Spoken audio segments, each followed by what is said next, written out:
The water.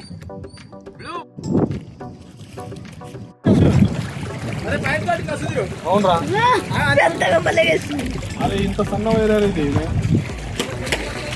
పడది ఓ పిల్ల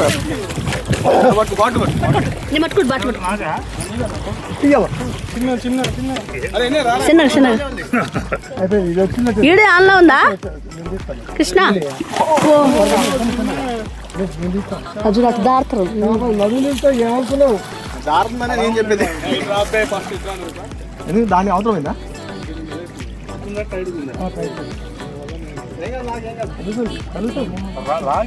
ఉన్నాను sir ఎందుకంటే పాకులు పెట్టి ఉంటాయి ప్యాకెట్ తిని ఉందా వస్తుంది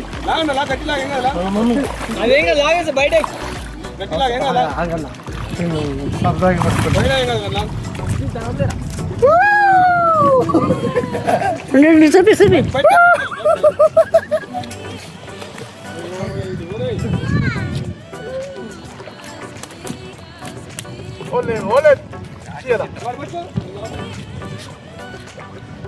అలా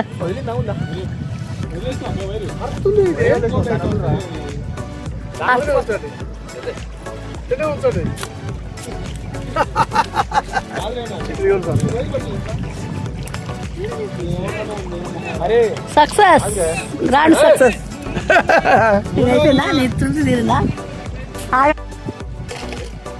wow super I saw very good nice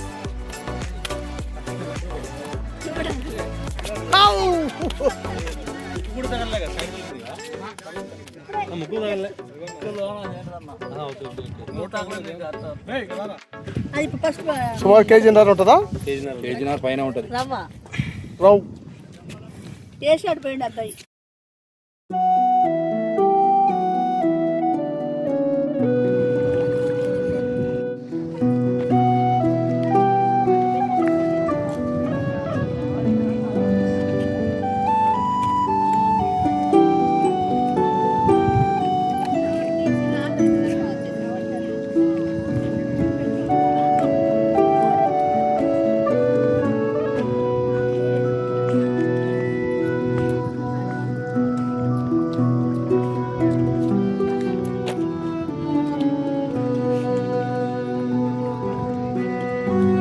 ఇది వాడపల్లి కృష్ణా నది మూసీ నది కూడా ఆ ప్రాంతంలో కలుస్తుంది అక్కడ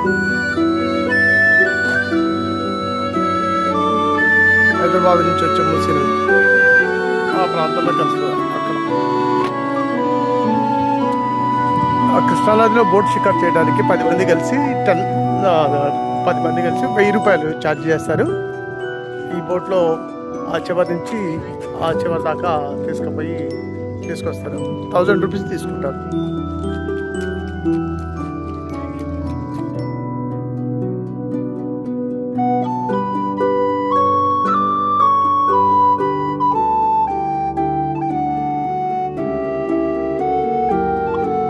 శ్రీ మీనాక్షి అగస్తేశ్వర స్వామి వారి దేవస్థానము వాడపల్లి పుణ్యక్షేత్రం.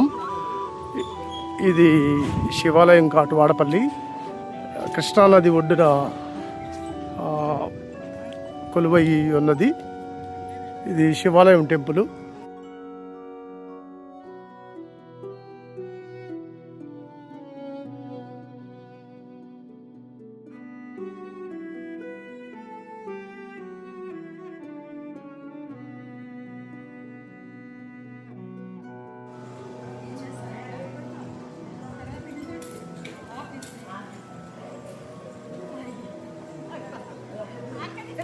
శ్రీ మీనాక్షి అగస్తేశ్వర స్వామి వారి స్థల పురాణం. కృతయుగంలో శ్రీ అగస్త్య మహామునివర్యులు ఒక కావడిలో శివలింగని నృసింహస్వామిని తీసుకొని స్వామివార్ల ప్రతిష్టకు తగు ప్రదేశం వెతుకుతూ వాడపల్లి వద్దకు చేరుకునేసరికి సంధ్యావందనము వేళ అయినది. సంధ్య వార్చుకొనుటకు కావడిని కింద పెట్టుకొని భావించి చుట్టుపక్కల చూడగా గొర్రెలు కాచుకొనుచు ఒక పిల్లవాడు కనపడతాడు. ఆ పిల్లవాడిని పిలిచి, నాయన, నేను నదిలోకి వెళ్ళి సంధ్యావందనం వార్చుకొని వస్తాను. అప్పటి వరకు కావడిని కింద పెట్టకుండా భుజం మీద ఉంచుకోమని చెప్తాడు. ఆ పిల్లవాడు కావడి బరువు ఎక్కువగా గనుక అయితే కింద పెట్టి వెళ్తాను అని అగస్త్యమునితో చెబుతాడు. అప్పుడు అగస్త్యుడు 3 సార్లు పిలచవని, 3వసారి రాకపోతే కావడి వదిలి వెళ్ళమని చెప్తాడు.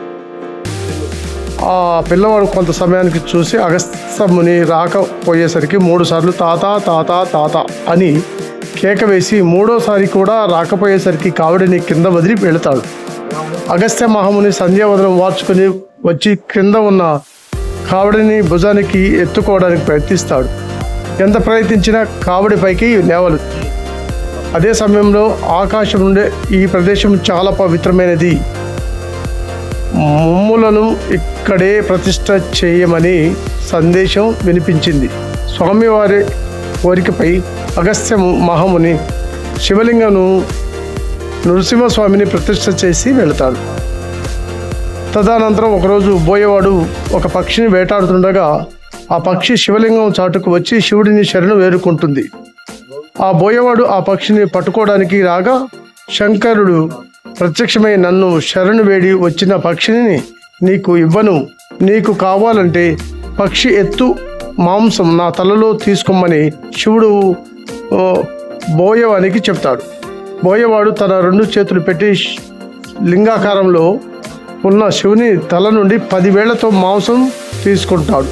అప్పుడు శివుని తలపై గంగ ఉద్భవిస్తుంది. బోయేవాడు పట్టి లాగిన 10 వేళ్ల అచ్చుముద్రలు ఈరోజు కనపడతాయి. శివుని తలపై నీరు పొంగి పొరలదు, అలాగే లోపలికి కూడా ఇంకదు. నీరు ఎంత తీసినను ఆ రంధ్రం వరకు వచ్చి చేరుతుంది, కానీ పైకి పొంగదు.